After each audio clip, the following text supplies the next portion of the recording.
मित्रांनो नमस्कार. नाव माझा आदर्श आणि अनुभवाचे बोल या यूट्यूब चॅनलवर मी तुमच्या मनापासून सहर्ष स्वागत करतो. आपल्या या यूट्यूब चॅनलवरती तुम्हाला शेळीपालनाबद्दलचे व्हिडिओ तुम्हाला पाहायला मिळतील आणि समोर जाऊन मी कुक्कुटपालनाबद्दल म्हणजेच गावरान कोंबड्याबद्दल हे सुद्धा व्हिडिओ टाकणार आहेत. सध्या माझी सुरुवात व्हायची आहे. तर बघा, नवीन शेळीपालकाचे प्रश्न हे असतात की शेळीपालनाची सुरुवात कधी करावी आणि कोणत्या शेळीपासून करावी, हा त्यांचा विचार असणारा प्रश्न असतो. तर बघा, माझ्या मते काय आहे, तुम्ही ज्या भागामध्ये असता, जसं की मी आता महाराष्ट्रामध्ये वर्धा जिल्ह्यामध्ये राहतो आणि माझ्या भागामध्ये सेट झालेल्या शेळ्या ह्या गावरानी शेळ्या आहेत. गावरानी शेळ्या आणि उस्मानाबादी वगैरे म्हणता येईल. तर बघा, शेळीपालनाची सुरुवात तुम्ही गावरान शेळ्यापासून करायला हवी. कारण ह्या शेळ्या किती रोग आलेत किंवा कोणी म्हणजे काही झालं तरी या शेळ्या वातावरणामध्ये कुठेही तुम्ही न्याल तर या शेळ्या त्या वातावरणामध्ये सूट होण्यासारख्या आहेत. कारण या काहीही असू द्या, जंगलामध्ये काही असू द्या, निंबाचा पाला, कडुलिंबाचा पाला किंवा वगैरे कोणतंही जे गाय खात नाही ती शेळी खाते, जी मोठी जनावरं खात नाही तीही आपली गावरान शेळी खाते. आणि ते खाल्ल्यामुळे आपल्या जनावराची, आपल्या शेळीची रोगप्रतिकारशक्ती जास्त असते. तर बघा, आपण गावरान शेळीपासून सुरुवात का केली पाहिजे. जर तुम्ही सुरुवातीला बिटर आणतो म्हणलं किंवा जमनापरी किंवा आणखी शिरोही, बरबरी या जातीवर जर तुम्ही सुरुवातीला काम केलं तर तुमचं शेळीपालन हे नक्की तोट्यात जाणार आहे. 100% तोट्यात जाणार आहे. कारण तुम्हाला नवीन असल्यामुळे अनुभव नसतो आणि शेळीपालनाची सुरुवात करायची असेल तर तुम्हाला त्या शेळीपालनाबद्दल तुम्हाला आधी प्रशिक्षण घ्यावं लागतं. कुठेही तुम्ही प्रशिक्षण घ्या आणि ते शेळीपालनाची सुरुवात करण्या अगोदर तुम्हाला एका शेडवर असं जायचं ज्याचं शेळीपालन सक्सेस झालं आणि एका शेडवर असं जायचं ज्याचं शेळीपालन हे तोट्यात जाऊन बंद झालं. या गोष्टीने काय होणार आहे, या भेटीने तुम्हाला माहिती पडेल, त्यांच्या चुका तुम्हाला माहिती पडेल. नवीन शेळीपालकाच्या त्यांनी काय चुकी केली होती, ज्याचं शेळीपालन बंद पडले त्यांची गोष्ट करतो. त्या शेडमध्ये त्यांच्याकडे जाऊन त्यांना थोडी तर तुम्ही विचारपूस केली का तुमचं शेळीपालन का बरं बंद पडलं, त्याचं कारण काय, तर ते तुम्हाला नक्की सांगतील. त्यांचं पहिला मुद्दा म्हणजे प्रशिक्षण न घेणे, त्या शेळ्यांवर काम न करणे, अजून त्यांचं व्यवस्थापन, नियोजन वगैरे आणि त्या शेळ्यांबद्दल त्यांना माहिती नसणे, या कारणामुळे ते शेड त्यांचं बंद होऊ शकतो. आणि जोपर्यंत तुम्ही शेळीपालनामध्ये शेळ्यांमध्ये 100% देणार नाही तोपर्यंत तुम्हाला काही अनुभव येणार नाही. मी तुम्हाला सांगतो, मे 2021 पासून मी सुरुवात केली होती. किती शेळ्यांपासून सुरुवातीला एक शेळी घेतली होती. एक शेळीची एक बोकड पहिल्यारू शेळी होती, 9,000 बसली होती. जर तुम्ही गावरान शेळ्या घेतो म्हणाल तर पहिल्यारू शेळी ही 8 ते 9,000 गाभून शेळी मिळते. आणि दुसऱ्या वेताची जर घ्यायला 2 पिल्याची जर शेळी घ्याल तर तुम्हाला ती शेळी 12 ते 13,000मध्ये आरामशीर मिळून जाईल. त्याच्यावर जर किंमत असेल तर शेळी ही दणकट असावी. दणकट म्हणजे मोठी, 3 पिल्ल्यातली 2 पिल्ल्यातली ही शेळी असावी. तर बघा, मे 2021मध्ये मी सुरुवात केली होती आणि तिचा एक बोकड विकून मी पुन्हा 3 नग घेतले होते. 14,000चे 3 नग घेतले होते. 14,000 तो बोकड विकला होता मी. तर त्यात एकूण 4 नगापैकी आज माझ्याकडे 17 नग शिल्लक आहेत. किती वर्षात, तर 1.5 वर्षामध्ये. आणि त्या 17 नगामधले मी 4 नग हे काढून टाकले, 2 बोकड आणि 2 पाठी. 40,000चे मी ते 4 नग काढले आहेत आणि त्या 40,000ची मी आता एक गाय घेतली आहे.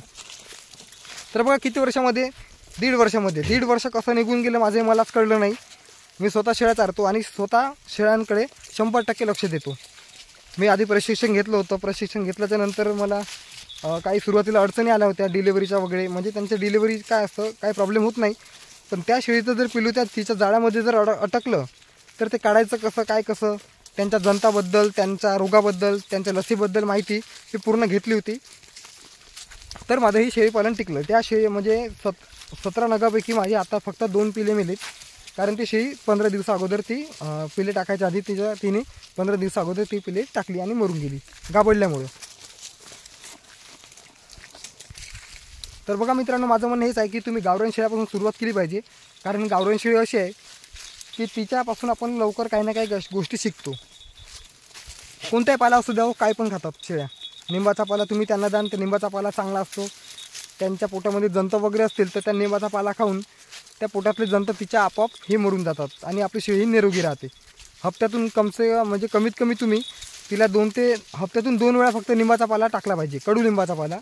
त्या निंबाच्या पाल्याने आपली शेळी तंदुरुस्त राहते आणि निरोगी राहते.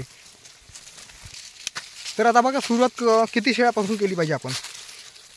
तुमच्याकडे जे काही भांडवल असेल 5 शेळ्याचं किंवा 10 शेळ्याचं, आता 5 शेळ्या घ्याल तर त्याच्यामध्ये एक बोकड असायलाच हवा आणि 10 शेळ्या घ्याल तरी त्याच्यामध्ये एक बोकड असायलाच हवा. कसा बोकड, तर हा 1 वर्षाचा बोकड तुम्ही ठेवला पाहिजे. हा जो काळात बोकड तुम्ही बघता हा 1 वर्षाचा बोकड आहे. आणि 10 शेळ्यांची सुरुवात जर तुम्ही केली तर एका वर्षात तुम्हाला 10 शेळ्याचे पिल्ले 20 पिल्ले एकूण, म्हणजे एकूण किती 30 पिल्ले हे आणि आपला बोकड शिल्लक. एका वर्षामध्ये प्रॉफिट होणारच आहे तुम्हाला. तर बघा, सुरुवात ही तुम्ही 5 ते 10 शेळ्यापासून सुरुवात करायला हवी. आणि त्या अगोदर त्यांच्या गोठ्याचं नियोजन वगैरे, त्यांच्या लसीकरणाचा अभ्यास वगैरे, आणखी त्यांना जे आवश्यक आहे कॅल्शियम वगैरे, लिव्हर टॉनिक, दंताची औषध, दंताची गोळी, पिलांना संडासाची गोळी आणि बोकड्यांना आपले जंतनाशक वगैरे आपण केलं पाहिजे.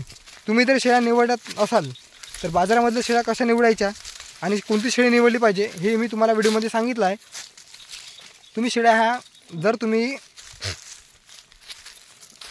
शेडमधून किंवा गोट फार्ममधून जर तुम्ही शेळ्या घेत असाल तर त्या शेळ्या पूर्ण 100% निरोगी असल्या पाहिजे आणि त्यांचं जंतनाशक हे करून असलेलं पाहिजे. जंत निर्मूलन हे करणं हे आवश्यक आहे. त्या शेळ्या तुम्ही घेतल्या पाहिजे आणि एकसारख्या शेळ्या घ्यायच्या. एकसारख्या तुम्ही शेळ्या घ्याल आणि त्याच्यामध्ये ब्रीडर बोकड म्हणतो आपण, हा ब्रीडर हा चांगला उंच जातीचा आणि 100% गावरानी किंवा उस्मानाबादीपैकी हा तुम्ही ब्रीडर निवडला पाहिजे. माझ्याकडे भांडवल नसल्यामुळे मी एका शेळीपासूनच सुरुवात केली आणि आता एका शेळीचे माझ्याकडे 17 नग एकूण शिल्लक आहेत. ते तुम्हाला सांगितलं कसे मी 17 नग केले एका वर्षामध्ये. मी तुम्हाला सांगितलं बोकड विकून मी आणखी 3 नग घेतले होते, एक बकरी आणि तिच्यासोबतच्या त्या 2 पाठी, त्यांच्यामुळे आज माझ्याकडे 17 नग झाले आहेत. बघा मित्रांनो, उन्हाळ्यामध्ये काय अडचण जात नाही. तुम्ही जर म्हणत असाल की 3ही सीझन किंवा 3ही ऋतू खूप अडचणीचे जातात, असं काही नाही. हिवाळा वगैरे निघून जातो, उन्हाळा निघून जातो. फक्त येतं अडचणी फक्त पावसाळ्याची. कारण पावसाळ्यामध्ये लोकांचे त्यांच्या शेतामध्ये माल वगैरे लावून असतात, तर त्या मालामध्ये आपण चालू शकत नाही आणि चाललंही पण नाही पाहिजे. तर ते चिखल असल्यामुळे आपल्या शेळ्या जास्त चरत नाही आणि आपल्या शेळ्या त्या चरत नसल्यामुळे आपल्या शेळ्या त्या अंग सोडतात. अंग सोडल्यामुळे आपल्या शेळ्या त्या एकदम म्हणजे चांगलं दिसत नाही, निरोगी दिसत नाही. तर बघा, ही काही सांगितलं तुम्हाला मुद्दे.